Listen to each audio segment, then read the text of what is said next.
Hello, ma'am. Good evening. Hello, good Good evening. evening. पहला interview है। Yes, ma'am. UPPCS में पहला है. एक बार ही यूपीएससी में दिया है. ओके। मुझे ये बताओ, क्या कर रहे हो अभी?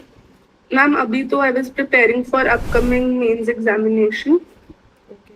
And graduation, I post have graduation किस में किया है? ग्रेजुएशन मैम हिस्ट्री में करी है एंड लॉ में करी है. हिस्ट्री में ग्रेजुएशन किया है, तो मुझे बताओ सूफी मूवमेंट क्या होता है? मैम सूफी मूवमेंट जो है वो 11th-12th सेंचुरी में स्टार्ट हुआ था मिडीवल इंडिया में. मैम इसमें जो है मेन मोटिव था यूनिवर्सल ब्रदरहुड. एंड इसमें मैम कुछ बेशरा बाशरा कुछ होता है क्या?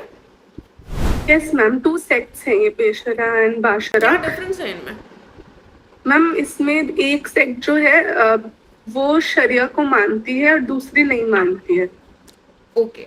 औरंगजेब कहाँ तक रिस्पॉन्सिबल थे मुगल एम्पायर के डाउनफॉल के लिए? मैम औरंगजेब ने जो है अपना मैक्सिमम टाइम डेक्कन कैंपेन्स में स्पेंड करा था, जिस वजह से रिसोर्सेज एंड अटेंशन जो है एम्पायर की टुवर्ड्स डेक्कन डाइवर्ट हो गई थी. एंड इसलिए जो है उन्हें ब्लेम करा जाता है for decline of Mughal empire. Ma'am but however other factors भी थे, जैसे कि उस टाइम पे रीजनल किंगडम्स जो थे वो भी राइज हो रहे थे प्रोविंसेस में. ओके, अगर मुगल एम्पायर का डिक्लाइन नहीं हुआ होता तो क्या होता? मैम रूलर्स जो थे उस आफ्टर औरंगजेब भी जो आए, ऐसा नहीं था कि तो मुगल एम्पायर खत्म हो गया था, बट इनकेपेबल रूलर्स आ गए थे कि इतने जो एफिशिएंट नहीं थे एंड डिसेंट्रलाइजेशन होना स्टार्ट हो गया था. तो मैम हम यही मान सकते हैं कि रीजनल किंगडम्स का राइज होना था उस टाइम पे because of lack of strong centralised ruler. मतलब मुगल एम्पायर का डिक्लाइन होना तय था। Ma'am I think so. Okay, ठीक है। ये बताओ, अमेरिकन रेवोल्यूशन पढ़ा है? Yes ma'am. अमेरिकन रेवोल्यूशन में के कुछ लीडर्स का नाम बता सकते हो? Ma'am Thomas Jefferson. Okay. Lock का भी फिलोसफी उस टाइम पे काफी अमेरिकन रेवोल्यूशन पे था. एंड उसके अलावा मुझे भी ठीक याद है, नहीं. अमेरिकन सिविल वॉर क्यों हुआ था? मैम अमेरिकन सिविल वॉर इसलिए हुआ था क्योंकि कुछ स्टेट्स जो थे साउदर्न अमेरिका के, उन्होंने अपना कॉन्फेडरेशन बना के सिसेशन लेना चाहते थे वो यूनियन से. तो तो उस उस टाइम समय पे पर कौन से लीडर आते हैं? कौन से लीडर बाहर? Abraham Lincoln. वो प्रेसिडेंट बनते हैं क्या यूएस के? मैम उस टाइम पे वो उन्होंने स्पीच दिया था एंड वो बनना चाहते थे बने प्रेसिडेंट. नहीं थे? I am unsure about it. Okay. India का बिस्मार्क किसको कहा जाता है?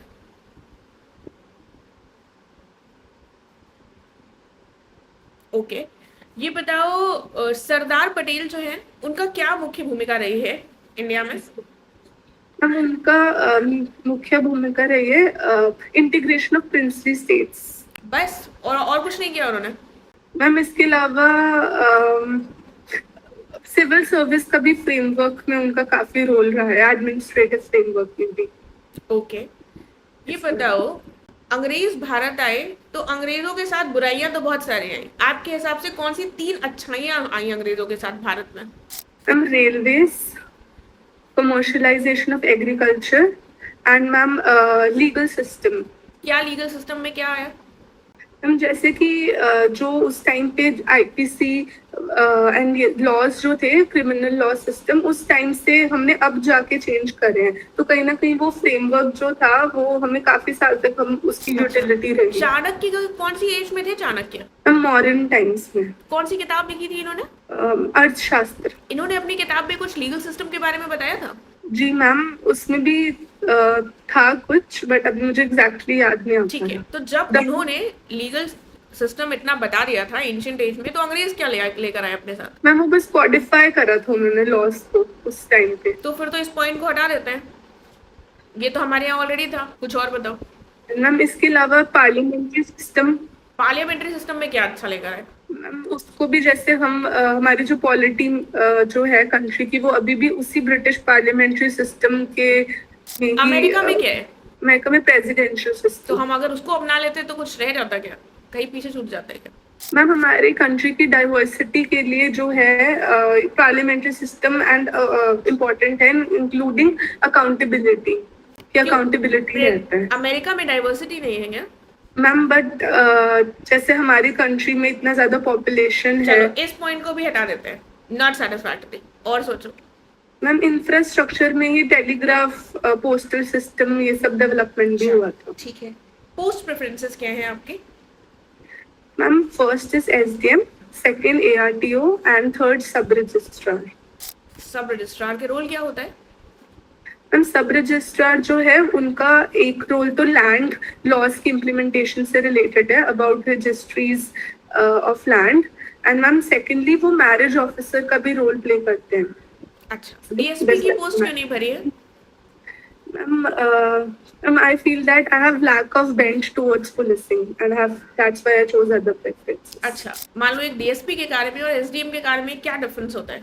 मैम एसडीएम का जो काम है वो लॉ एंड ऑर्डर से एक तो ma'am similarity is law and order की SDM is also responsible, but उसके अलावा भी एसडीएम और भी चीजें, डाइवर्स चीजें उसको देखनी होती है, policy making and policy implementation से रिलेटेड। और पुलिस वाले में क्या होता है? मैम उसमें primarily law and order issues and security issues से ज्यादा रिलेटेड रहता है काम। तो महिलाओं को कोई जरूरत नहीं है पुलिसिंग में अभी, आपको क्या लगता है? मैम डेफिनेटली है। तो जब आप जैसी महिलाएं नहीं आएंगी तो फिर कौन आएगा? Yes ma'am. चल कोई बात नहीं, फिर मुझे बताओ सेकंड पोस्ट प्रेफरेंस कौन सी थी? एआरटीओ। उसका क्या रोल होता है? हम रीजनल ट्रांसपोर्ट ऑफिस का हेड होते हैं एआरटीओ, एंड वहाँ पे licensing, pollution control and permissions देने से रिलेटेड रहता है। ये बताओ, अगर आपसे कहा जाए कि आप सोसाइटी में कुछ सोसाइटी को सर्व करना चाहते हैं, जो आप एक पोजीशन लेने के बाद भी करेंगे, प्रायोरिटीज क्या होंगी? क्या सबसे ज्यादा आपको लगता है बदलाव की जरूरत है समाज में? हम as an SDM, as an individual, first would be women empowerment, okay, then strengthening healthcare system, and ma'am thirdly skill development of youth। तो विमेन एम्पावरमेंट कैसे हो सकता है? मैम बहुत सारे मेजर्स के थ्रू हो सकते हैं, like personally I feel that legal counselling, self defence training. Ma'am इसके अलावा जो है सेल्फ हेल्प ग्रुप्स जो हैं उससे इकोनॉमिक एम्पावरमेंट में काफी रोल रहता है। Ma'am also digital literacy of women is important. Okay, safety और सिक्योरिटी का जो इशू है वो कितना बड़ा इशू है वर्तमान में महिलाओं की? मैम ग्रेव इशू ही है ये, क्योंकि डिफरेंट फॉर्म ऑफ वायलेंस जो है वुमेन को फेस करना पड़ता है। it can be as small as stalking and then harassment, rape, grave form में भी जा सकता है। तो सेफ्टी एंड सिक्योरिटी अगर महिलाओं की इंश्योर करनी है तो सबसे बड़ी भूमिका इसमें किस पद की होगी? मैम पूरे एआरटीओ की होगी या फिर डीएसपी की होगी? DSP would be more responsible। तो आपको नहीं लगता कि डीएसपी, हमें महिला डीएसपी की ज्यादा जरूरत है महिला एआरटीओ से? जी मैम। तो क्यों नहीं भरा? आराम की नौकरी चाहिए। हाँ जी मैम। आराम की नौकरी चाहिए। नहीं मैम ऐसा नहीं है, बट आई फेल्ट दैट कि मैं जस्टिस नहीं कर पाऊंगी अगर मैं लैक ऑफ इंटरेस्ट रखूंगी। ठीक है, मुझे ये बताओ रिसेशन क्या होता है? मैम रिसेशन इज जब 2 क्वार्टर्स तक लगातार डिक्लाइन हो रहा है ग्रोथ में। नेगेटिव हो जाता है ग्रोथ रेट? मैम नेगेटिव नहीं होता बट डिक्लाइन होता है। अच्छा, एनपीए क्या होता है? एनपीए है non performing assets, and ma'am अगर 90 डेज का एक मिनिमम बार होता है, अगर 90 डेज तक जो है लोन नहीं पूरा दिया गया तो मुझे एनपीए की। डिमोनेटाइजेशन कब हुआ था? मैम 2016। कितना इफेक्टिव रहा डिमोनेटाइजेशन? मैम इस पे जो है दोनों तरीके के ओपिनियन मिलते हैं हमें देखने के लिए। आपको क्या लगता है? मैम मुझे ऐसा लगता है कि कहीं ना कहीं डिजिटल इकोनॉमी को अगर हम प्रमोशन के टुवर्ड्स देखें तो डीमोनेटाइजेशन का पॉजिटिव इम्पैक्ट रहा है इकोनॉमी पे, जिस वजह से जो डिजिटल ट्रांजैक्शंस इंक्रीज हुई है। ये बताओ वेनेजुएला में अभी यूएस ने क्या किया था? कौन सा ऑपरेशन किया था? मैम मुझे ऑपरेशन का नेम नहीं याद आ पा रहा, बट उन्होंने उनके जो कंट्री के हेड थे प्रेसिडेंट, उनको अरेस्ट करा था। क्या नाम है प्रेसिडेंट का? मदुरो। ओके, मुझे बताओ ईरान और सऊदी अरेबिया के बीच में डिफरेंसेस क्या हैं? मैम ईरान और सऊदी अरेबिया के डिफरेंसेस, एक तो उनके रिलीजियस डिफरेंसेस है। ईरान जो है वो शिया सेक्ट से बिलोंग करता है, कम्युनिटी से बिलोंग करता है, and Saudi Arabia Sunni community से। एंड मैम इसके अलावा हिस्टोरिकली भी जो है दोनों में कॉन्फ्लिक्ट रहा है। ओके, नक्सलिज्म और माओइज्म में क्या डिफरेंस है? Naxalism, okay ma'am sorry I am unsure. Okay, Naxalism को भारत कब तक इराडिकेट और समाप्त करने के लक्ष्य रखे हुए हैं? मैम मार्च 2026 31st। मतलब अभी? Yes ma'am. तो कुछ पढ़ा है अभी रिसेंट डेटा, कितना % हम सक्सेसफुल हो चुके हैं? मैम मोस्ट अफेक्टेड डिस्ट्रिक्ट जो है वो 3 to 5 तक आ चुके हैं, एंड उसमें काफी कम हो गया पहले से। अच्छा, हिडमा का नाम सुना है? रिसेंटली न्यूज में थे, हिडमा का नाम सुना है? मैम याद नहीं आ पा रहा। अच्छा, उत्तर प्रदेश में कौन से माओइज्म या फिर नक्सलिज्म अफेक्टेड डिस्ट्रिक्ट्स हैं? मैम मेनली सोनभद्रा, चंदौली, ये वाले। कहाँ पर पड़ते हैं मिर्जापुर। सोनभद्र चंदौली? मैम ये south eastern part of the state में। अच्छा, बुंदेलखंड कहाँ पर पड़ता है उत्तर प्रदेश में? Ma'am southern districts. Southern district. Okay, ठीक है। एएमयू की स्थापना कब हुई थी? मैम 1920s में हुई थी, बट एग्जैक्ट ईयर नहीं याद आ किसने पा की थी? रहा। सैयद अहमद खान। सैयद अहमद खान के पास कोई टाइटल था क्या? मैम कुछ अभी एग्जैक्टली याद नहीं आ पा रहा। I think he was related to lawyer और judiciary during Okay. The time of British. ठीक है, मुझे बताओ कोई रिसेंटली बुक पढ़ी है क्या? मैम मैंने एक स्पिरिचुअल बुद्धिज्म से रिलेटेड एक बुक पढ़ी है। क्या नाम है? जी मैम, नाम क्या है बुक का? The new human revolution. क्या सीखा उस बुक से? Ma'am that book is about कि कैसे जो है हमें अपनी इनर ट्रांसफॉर्मेशन करनी है, एंड मतलब जो जिस पर्सन ने वो बुक लिखी है उन्होंने एक सिंगल पर्सन की डिटर्मिनेशन से रिलेटेड है, कि अगर सिंगल पर्सन की जो Okay. मुझे डिटर्मिनेशन है। बताओ आपकी हॉबीज क्या है, क्या करते हो खाली टाइम पर? Ma'am I like to do chanting. I am a part of an organisation जिसमें कि हम ऐसे ग्रुप एक्टिविटीज करते हैं। We support each other and we chant for each other in the same, and I also like to sing. You like singing? अच्छा, Yes, ma'am. अंग्रेजी भाषा में या हिंदी भाषा में? मैम मोस्टली हिंदी बॉलीवुड अच्छा, सॉन्ग्स। पॉप सॉन्ग्स क्या होते हैं?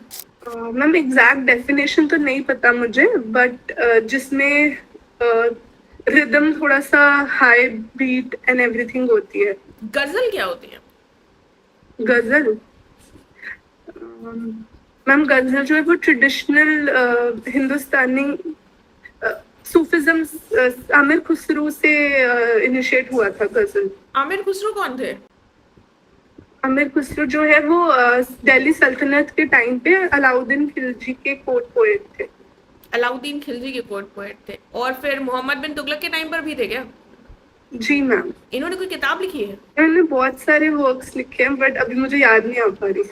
ओके, जेंडर इक्वालिटी भारत अभी किस जगह पर है, किस पोजीशन में है जेंडर इक्वालिटी का जो लक्ष्य है उसको प्राप्त करने में? एग्जैक्ट डेटा तो मैं रिकॉल नहीं कर पा रही हूँ, बट आपको क्या लगता है? मुझे ऐसा लगता है कि अभी हम दूर हैं इस चीज से कि हमें इकोनॉमिक एम्पावरमेंट, पॉलिटिकल एम्पावरमेंट, अगर हम ये सब चीज पे देखें तो जैसे कि वुमेन लीडरशिप भी काफी कम है स्टेट में, पार्लियामेंट में, जुडिशरी में, and equal pay for equal work भी हम अचीव नहीं कर पाए हैं।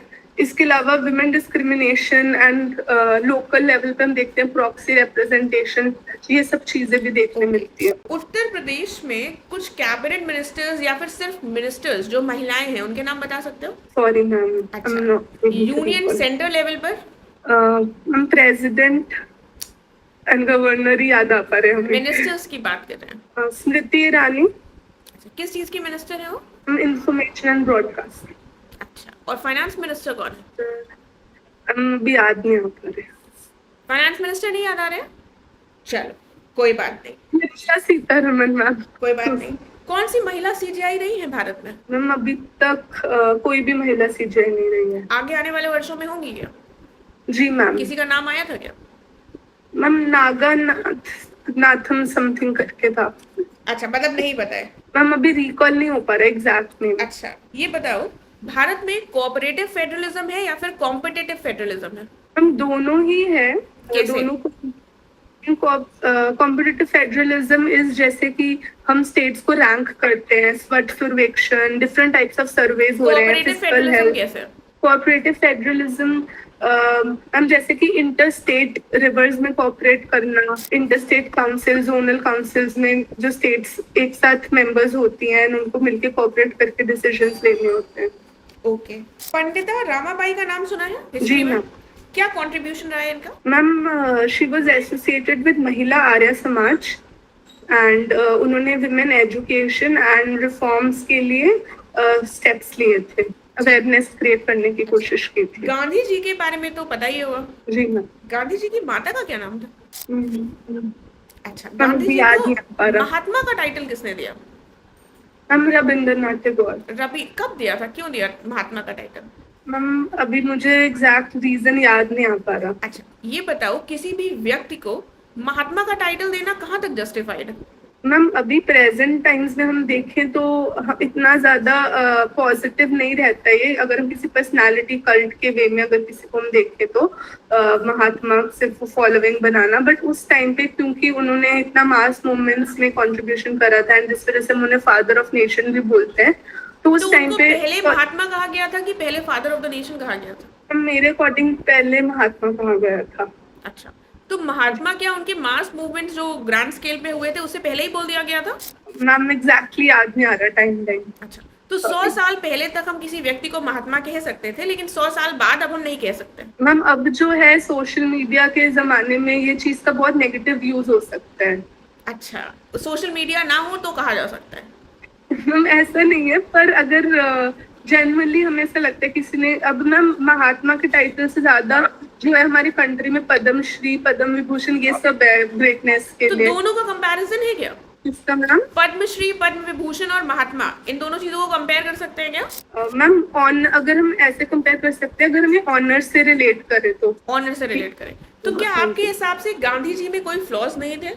मैम उनमें मैम डेफिनेटली कुछ तो क्रिटिसाइज उनको किया ही जाता है काफी सारी क्यों चीजों किया पे। जाता है? मैम एक तो उन्हें बिकॉज उन्होंने हैस्टली जो है कुछ मूवमेंट्स को विड्रॉ किया था, जैसे नॉन कॉपरेशन, तो इस वजह से जो है रेवोल्यूशनरीज जो उस टाइम पे लीडर्स थे, यंग लीडर्स, उन्होंने फिर अपना अलग पाथ चूज कर लिया था। ठीक है, तो वो रेवोल्यूशनरीज के लिए के हिसाब से गलत था, आपके हिसाब से उन्होंने सही किया था या गलत किया था? मैम मेरे हिसाब से ठीक किया था। ठीक किया था, तो मतलब वो फ्लॉलेस थे, उनमें कोई फ्लॉज नहीं थे? नहीं मैम ऐसा नहीं है, बट अभी मैं और रिकॉल नहीं कर पा रही हूँ रीजंस। ओके, ज्योग्राफी में कौन सा पार्ट अच्छा लगता है आपको? Natural vegetation, biodiversity. अच्छा, ओके, बायोडाइवर्सिटी का मतलब क्या होता है? बायोडाइवर्सिटी होता है कि किसी स्पेसिफिक रीजन का फ्लोरा एंड फौना जो होता है, एंड जैसे कि वी हैव वेटलैंड्स कहीं पे, एंड कहीं पे वी हैव सेक्रेड ग्रूव्स, तो ये सारी चीजें जो हम बायोडाइवर्सिटी में कंसिडर कर सकते हैं।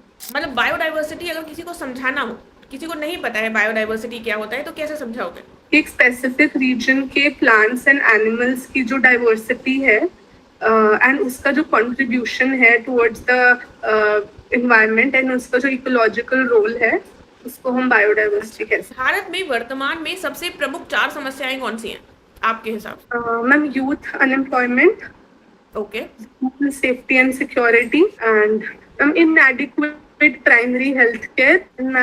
Fourth would be lack of development of manufacturing sector. Lack of development of manufacturing sector. सरकार ने कुछ इस दिशा में कदम उठाए हैं मैन्युफैक्चरिंग के लिए? Ma'am production link incentive schemes है मैन्युफैक्चरिंग के लिए। अभी मेक इन इंडिया स्कीम भी है। Okay, make in India successful रही है क्या? मैम टारगेट मीट करने के लिए तो नहीं रही है, क्योंकि हमारा टारगेट है 25% अचीव करना, बट अभी भी हम 17-18% ऑफ जीडीपी पे ही है। तो कैसे फिर सक्सेसफुल रही अगर टारगेट नहीं मीट किया तो? मैम तो इसलिए वो सक्सेसफुल नहीं रही है, अभी अभी और स्टेप्स लेने पड़ेंगे हमें। मतलब सरकार की योजना सक्सेसफुल नहीं रही है आपके हिसाब से? नहीं मैम। चलो, एंड होता है आपका इंटरव्यू, ठीक है? इतने डरने की जरूरत नहीं है, और मतलब आई एम अज्यूमिंग घर पर हो तो इतना हिल रहे हो, लेकिन इतना हिलकर बात नहीं करते हो, राइट? सीधे बैठकर बात करते हैं ना, बहुत हिले हो तुम, ऐसे ऐसे ऐसे ना, हिलना नहीं है। वो शायद Hopefully चेयर की वजह से भी हो सकता है, चेयर जब रोटेटिंग होती है तो सीधे बैठना है, वहाँ पे स्ट्रेट बैठना है, हाथों को अपने लैप्स पर ऐसे करके रख लेना, ठीक है। ऐसे हमें ऐसे रखना है या ऐसे रखना है? कैसे भी रख सकते हो, ऐसे ऐसे भी रख सकते हो, जो भी कंफर्टेबल हो। हाँ, मतलब इतना ज्यादा कॉन्शियसली सोचो ना तो फिर वो टेंशन हो जाती है। वो नहीं, चेंज भी कर सकते हैं कभी, ऐसे एक दो बार, एक आधी बार। मतलब एक जैसे रख लिए वैसे ही रखे रहना, 15-20 मिनट ही लेना है तो चेंज करना अनटिल अनलेस बहुत ही एकदम कुछ हो जाए, इचिंग हो जाए, ऐसा कुछ हो जाए, अर्जेंट जरूरत हो, तब तक चेंज मत करना। सीधे बैठना, आई कांटेक्ट बनाए रखना, हिलना ढुलना नहीं जो थोड़ा सा इनफॉर्मल लगता है, ठीक है।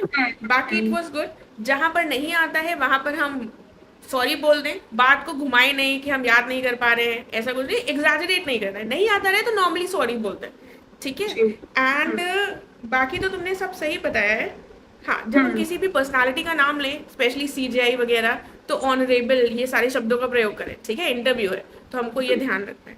बाकी इट वॉज बढ़िया था, इट वॉज गुड, ठीक है। थोड़ा सा डर सा लग रहा है अभी क्योंकि 2 ही दिन रह गए ना बस। ऐसा लग रहा है पता नहीं कुछ अच्छे से हो पाएगा कि नहीं। नहीं नहीं, तुमने अच्छे से आंसर्स दिए हैं, कॉन्फिडेंट बस रखना, अभी भी कॉन्फिडेंट हो, बस थोड़ा सा और कॉन्फिडेंस रखना, कोई टेंशन की जरूरत नहीं। सबको डर लग रहा है, जो भी देने जाता है वो सब डर रहे हैं, जितने भी इंटरव्यूज लिए कोई ऐसा नहीं है जो बिना डरे बैठा, ठीक है। So everybody is you know facing the same thing. जितना ज्यादा हम काम होकर इंटरव्यू देंगे उतना अच्छा हमारी परफॉर्मेंस होगी। नहीं आ रहा है तो बस सिंपली सॉरी बोलते हैं, बस ये ध्यान रख, ठीक है। हम अभी अभी मुझे क्या चीज करनी चाहिए? 2 दिन, कब है इंटरव्यू? 16th को है ना, तो बस कल परसों तो ट्रैवल ही करना है। कुछ भी एक्स्ट्रा ऐसे नहीं करना है, बाकी बेसिक तुम्हें आता है, हिस्ट्री पढ़ी हुई है, तुमने सही आंसर्स दिए उसके, बस ये ध्यान रखना है जो भी न्यूज़पेपर में आ रहा है उससे अपडेटेड रखना। जिस दिन इंटरव्यू हो उस दिन भी न्यूज़पेपर पढ़ लेना कि क्या चल रहा है, बस करंट इवेंट्स जो भी हैं उनसे अपडेटेड रहना है, बस दैट इज इट। और थोड़ा सा काम रहने के, अपने दिमाग को शांत रखकर अपने आप थोड़ा सा सेल्फ रिहर्स करने की कोशिश करना आंसर्स को, दैट विल हेल्प, ठीक है। बाकी it's good. And ma'am also मतलब कि I am from outside the state, तो कहीं ना मुझे ऐसा डर लगता है कि कहीं यूपी का कोई इतना गहरा सवाल ना आ जाए कि मुझे आता ना हो। जैसे अभी मुझे मिनिस्टर्स नहीं याद थे, विमेन मिनिस्टर। कोई बात नहीं, वो तो चांस की बात है, नहीं याद है तो कोई बात नहीं, इतनी महिला कोई यूपी की मिनिस्टर फेमस भी नहीं है तो चल जाएगा। मगर निर्मला सीतारमण का नाम नहीं भूलना है ना। वो मुझे बाद में याद आया ना, वो नहीं भूलना है, बाकी चलता है, बाकी थोड़ा बहुत ऊपर नीचे सॉरी बोल देना है, कोई टेंशन नहीं, ठीक है। ठीक है, चल, thank all the best, bye bye. You. Okay, bye.